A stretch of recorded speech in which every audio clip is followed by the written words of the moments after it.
May sakit ka ba? Dami pong nagkakasakit these days. Hindi porket ginawa mo na lahat, healthy lifestyle, hindi ka na magkakasakit. Hindi yan garantiya.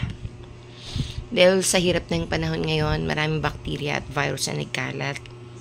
Tagal na kasi ng mundo natin.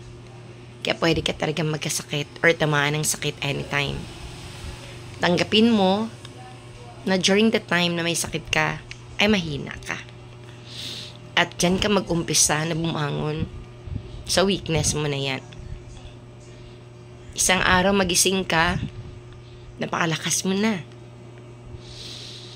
Hindi ka na basta-basta nagkakasakit. Dahil inalagaan mo yung sarili mo at ginawa mo lahat ng dapat mong gawin.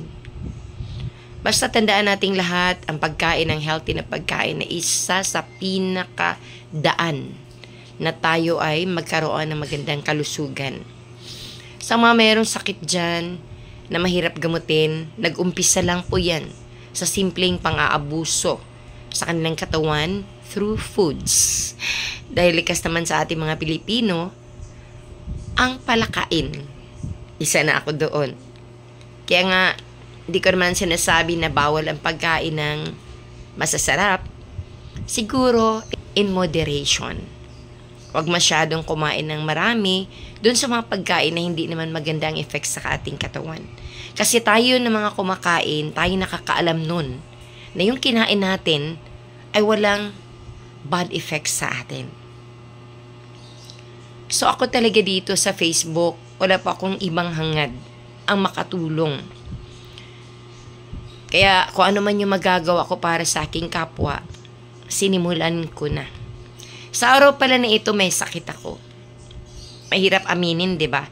Dahil ang dami kong pinagaling. Pero ako ngayon ay may sakit. At nag-isa sa kwarto ko, kung meron na akong kasama isang bata na walang muwang, na hindi naman ako pwedeng alagaan. Pero, ang buhay nga, sinasabing laban lang. So, lumaban tayo. Para yan sa pamilya, hindi lang para sa sarili. Sa mga taong may sakit dyan, tandaan ninyong lahat, hindi araw-araw may sakit tayo. At sa mga malakas naman dyan, hindi rin araw-araw malakas tayo. Hanggat kaya nating pigilan ang pagkakasakit, gawin natin sa maayos na pamamaraan. Una, ang tip ko talaga, kumain ng healthy na pagkain. Pangalawa, uminom tayo ng mas maraming tubig kaysa kailangan. Kung pwedeng lagpas 8 glasses, lalo na't napakainit ng panahon, gawin na natin. Yun lang muna. Hanggang sa uulitin, ito pang iyong lingkod si Doc Lovey, nagmamahal po sa inyong lahat.